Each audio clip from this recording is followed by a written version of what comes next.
Hello everyone, स्वागत है आप सभी का 24/7 क्लैट के ऑफिशियल यूट्यूब प्लेटफॉर्म पर। मैं हूं आपकी लॉ मेंटर डिम्पल पारी और आज फिर से आपके साथ एक बहुत इंपॉर्टेंट डिस्कशन करने आ चुकी हूं। अगर आप तैयारी कर रहे हैं CUET PG LLB की और आप चाहते हैं कि आप फर्स्ट अटैम्प्ट में ही इस एग्जाम को क्रैक कर लें, तो आज हम लोग कुछ ऐसे इंपॉर्टेंट बातें करने वाले हैं जिसको अगर आप इंप्लीमेंट करते हैं अपनी डे टू डे लाइफ में तो वो आपके लिए बहुत हेल्पफुल होगी और आप फर्स्ट अटैम्प्ट में ही CUET PG LLB के एग्जाम को क्लियर कर लेंगे। तो आप मेरे साथ एंड तक बने रहिएगा इस सेशन में। और आपसे मेरी रिक्वेस्ट है कि आप अगर पहली बार आए हैं चैनल पर सब्सक्राइब जरूर से कर दीजिएगा और इस सेशन को लाइक भी कर दीजिएगा।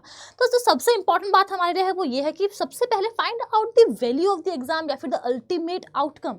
आपके अंदर सबसे पहले ये होना चाहिए कि भाई अगर मैं किसी एग्जाम की तैयारी कर रहा हूँ तो उससे क्या होगा। जब आप उन बड़ी चीज़ों को देख पाएंगे, अपने सपनों को देख पाएंगे कि भाई मैंने अगर इसको क्रैक कर लिया तो मेरी ज़िंदगी बदल जाएगी, मैंने इस एग्ज़ाम को क्रैक कर लिया तो मेरा नाम बन जाएगा, मुझे एक अच्छा मेरा ड्रीम कॉलेज मिल जाएगा। तो जिस दिन आप इस चीज़ को वैल्यू करने लगेंगे, कैलकुलेट कर लेंगे कि अगर आपने ये क्रैक कर लिया तो उससे आपको क्या मिलेगा, तो आपको एक मोटिवेशन मिलेगी, एक पुश मिलेगा कि नहीं मुझे ये करके दिखाना है और मैं करके रहूँगा या फिर करके रहूँगी।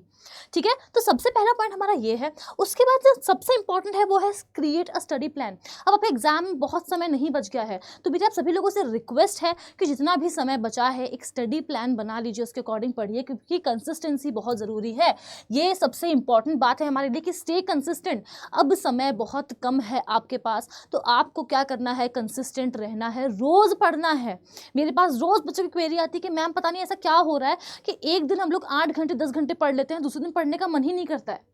ये नहीं होना चाहिए। मेरी आपसे रिक्वेस्ट है कि अगर आप एक दिन में 5 घंटे भी पढ़ रहे हो ना तो कोई बात नहीं, इट्स ओके, बट वो 5 आवर्स कंसिस्टेंट होने चाहिए, रोज़ होने चाहिए, बिकॉज अभी हमारे पास समय बहुत कम है। ठीक है, आई होप आप अंडरस्टैंड कर रहे हो, समझ रहे हो कि मैं आपको क्या बताना चाह रही हूँ। और सबसे इंपॉर्टेंट अभी फिलहाल ये है कि आप PYQs को ज़रूर एक बार प्रैक्टिस करें, पास्ट ईयर पेपर्स को एक बार ज़रूर एनालाइज करें। क्यों ज़रूरी है आपके लिए, बिकॉज आप जान पाएंगे कि जिसके साथ आपका युद्ध होने वाला है वहाँ सामने वाली जो पार्टी है वो कैसे कैसे वेपन्स थ्रो कर सकती है, तो फिर आप उस जंग के लिए तैयार रहेंगे। तो आपको पास्ट ईयर पेपर्स को डेफिनेटली देखना है। आप चाहे अपनी प्रिपरेशन कभी भी शुरू करें, 1 साल पहले शुरू करें, 6 महीने पहले शुरू करें या फिर 1 महीने पहले शुरू करें। अगर आप एक बार पास्ट ईयर पेपर्स को देख लेते हो तो वो आपकी ज़िंदगी बदल सकता है, ट्रस्ट मी ऑन दिस। तो इसीलिए बहुत इंपॉर्टेंट है आपके लिए कि आप PYQs देखेंगे और साथ ही में now you have to practise as much as you can. अगर आपने शुरुआत अपनी कर दी थी 1 साल पहले, 6 महीने पहले, तो आई होप कि अभी तक आपके कॉन्सेप्ट्स क्लियर हो गए होंगे, आपको कॉन्सेप्ट्स पे वर्क करने की ज़रूरत नहीं है। ठीक है, लेकिन अगर आपने अभी शुरुआत की है तो मैं आपको ये बोलना चाहूँगी कि जैसे जैसे आप पढ़ते जा रहे हैं तो आपको स्पीड इंक्रीज़ करनी होगी, ज़्यादा वक्त देना होगा। तो ज़्यादा वक्त दीजिए अपने प्रिपरेशन को और साथ ही में सेक्शनल टेस्ट लगाते रहिए ताकि आपको पता रहे कि आप कितने पानी में हैं। ठीक है, तो कंसिस्टेंट प्रैक्टिस करनी है कंसेप्ट्स के साथ और साथ में मॉक टेस्ट भी देंगे।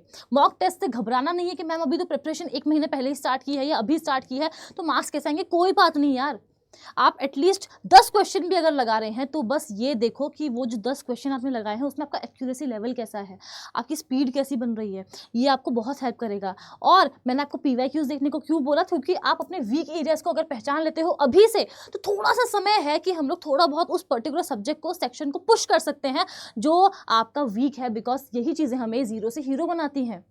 ऑल्सो मोस्ट इंपॉर्टेंट चीज़ अभी आपके लिए क्या है कि आप उन लोगों से मदद लीजिए जो इस पूरे प्रोसेस को जानते हैं, जो ऑलरेडी इस एग्जाम्स को, ऐसे इंपॉर्टेंट एग्जाम्स को क्रैक कर चुके हैं, जिनके पास नॉलेज है, जो आपकी मदद कर सकते हैं। बिकॉज ये वक्त भटकने का नहीं है। अब आपके पास बहुत कम समय है तो अगर आप सोचो कि आज मैं यहाँ जाके पढ़ लूँ, आज मैं वहाँ जाके पढ़ लूँ, आज मैं इस बुक से पढ़ लूँ, उस बुक से पढ़ूँ, नहीं, दैट इज़ नॉट पॉसिबल। अब आपके पास समय नहीं है कि आप रिसोर्सेज को इकट्ठा करो।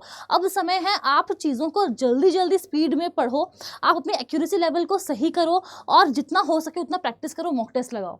तो इसीलिए आप सही लोगों से गाइडेंस ज़रूर लीजिएगा, उसमें घबराइएगा मत। और हम तो आपके साथ हैं ही। अगर आपको कोई भी गाइडेंस चाहिए, आपको बैचेस में एनरोल करना है हमारे, ये मेरी मेल आईडी, आप यहाँ पर अपना नाम और नंबर मुझे ड्रॉप कर सकते हैं, I will talk to you. ठीक है, साथ ही में जो मोस्ट इंपॉर्टेंट चीज़ है वो ये है कि जब आप अपनी प्रैक्टिस को शुरू कर रहे हैं, चाहे वो अभी ही क्यों ना कर रहे हो, अभी ही कॉन्सेप्ट्स को क्यों ना पढ़ रहे हो, मेरा आप लोगों से रिक्वेस्ट है कि प्लीज़ शॉर्ट नोट्स बनाइए। जब आप एग्जाम से 2 दिन पहले रिवीजन करेंगे आपको बहुत हेल्प करेगा। शॉर्ट नोट का मतलब ये है कि टॉपिक लिख लिया और आगे 1-2 लाइन में उस चीज़ को लिख लिया कि भाई ठीक है अब आगे जब मैं ये चीज़ को पढ़ूंगा या पढ़ूंगी तो फिर सिर्फ और सिर्फ मैं इसी को पढ़ लूंगी तो काफ़ी होगा, बिकॉज बाकी कॉन्सेप्ट मेरे दिमाग में है। तो जो मोस्ट इंपॉर्टेंट थिंग्स हैं उनके शॉर्ट नोट्स बनाते चलो, आपको बहुत हेल्प करेगा। दूसरों के नोट्स पे कभी भी रिलाई नहीं करना चाहिए, खुद लिखोगे तो याद भी रहेगा। ये एक ऐसा फंडा है जो सभी लोगों को फॉलो करना चाहिए, मैं आज तक करते आई हूँ। और अब वो समय आ गया है जहाँ पर आप अपनी स्पीड और एक्यूरेसी पे काम करें। तो उसके लिए आपको क्या करना होगा, जितना हो सकेंगे प्रैक्टिस करेंगे और मॉक टेस्ट लगाएंगे, उसी से आपकी एक्यूरेसी भी ठीक होगी और स्पीड भी इंक्रीज होगी। स्पीड इंक्रीज करना बहुत ज़रूरी है, वरना पेपर छूट सकता है और वो हम लोगों को गलती नहीं करनी है। और कई बार हम ये गलती करते हैं कि हमें पूरा पेपर अटेम्प्ट करना नहीं। आप अभी से अगर प्रैक्टिस करोगे, मॉक टेस्ट दोगे, तो आप ये एनालाइज कर पाओगे कि कुछ ऐसे क्वेश्चंस होते हैं जो एग्जामिनर जानबूझ के चाहता है कि आप उसमें अटक जाओ और आपका पेपर बर्बाद हो जाए। नहीं, हमें वहाँ पर नहीं अटकना है और आपको अभी उसी पे वर्क करना है कि आप किस तरीके से आइडेंटिफाई करोगे कि कौन से हैं वो क्वेश्चंस जिनको आपको छोड़ देना है। वहाँ पर अपना ईगो से लड़ाई नहीं करनी कि ये तो मैं करके ही रहूँगा या करके ही रहूँगी, नहीं। Just leave them and move forward, ठीक है। And the most important but last thing is that practice, know where you are going wrong and revise. आप प्रैक्टिस करो, मॉक टेस्ट दो, मॉक टेस्ट को एनालाइज जरूर से करो। एनालाइज नहीं करोगे तो मॉक टेस्ट देने का लिटरली कोई मतलब नहीं, चाहे आप 20 मॉक टेस्ट दे दो। अगर आपने 20 मॉक टेस्ट दिए हैं, एनालाइज नहीं किया है उनको, तो उससे फर्क ही नहीं पड़ेगा। लेकिन अगर आपने 2 मॉक टेस्ट भी दिए हैं और सही ढंग से उसको एनालाइज किया है, तो वो आपके लिए बहुत हेल्पफुल होगा कि कहाँ मिस्टेक हो गई, कहाँ आगे वर्क करना चाहिए। तो पहले मॉक टेस्ट दो, प्रैक्टिस करो, एनालाइज करो कितने क्वेश्चन गलत हुए हैं, ठीक है। और जो गलत हुए हैं उनको आप वापस रिविजिट करो, रिवाइज करो, अभी हमारे पास समय है।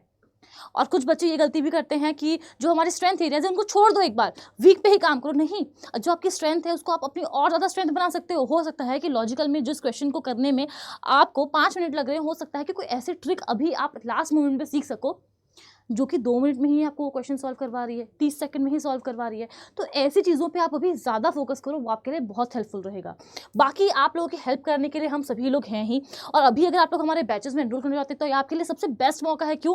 Because republic day sale is on, जहाँ आप अगर एप्लीकेशन पर जाते हैं और मेरा code Dimple DIMPL Dimple use करते हैं तो उससे आपको मैक्सिमम डिस्काउंट मिलेगा ऑफ 43%। मेरा कोड यूज़ करके 43 हो जाएगा वो, प्लस आपको 2x वैलिडिटी भी मिलेगी ऑन लॉ महापैक। तो आपको क्या करना है, आपको जाना है एप्लीकेशन पे, मेरा कोड यूज़ करके आप परचेज कर सकते हैं और एनरोल कर सकते हैं हमारे बैचेस में। For CUET PGLB we have Parivartan 2.0 batch.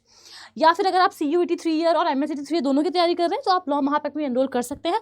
और हमारा क्रैश कोर्स भी अब आ चुका है, दैट इज़ रफ्तार, तो आप वहाँ पर जा करके उसमें भी एनरोल कर सकते हैं। तो yes, that is all about it. अगर कोई भी क्वेरी हो तो ये मेरी मेल ID है, आप यहाँ पर मुझे मेल ड्रॉप कर सकते हैं। And yes, thank you so much. अगर आपको सेशन पसंद आया हो तो लाइक ज़रूर से कर दीजिएगा। और आपको अगर किसी पर्टिकुलर टॉपिक पे नेक्स्ट वीडियो चाहिए तो आप मुझे कमेंट करके ही बता सकते हैं। Thank you so much everyone.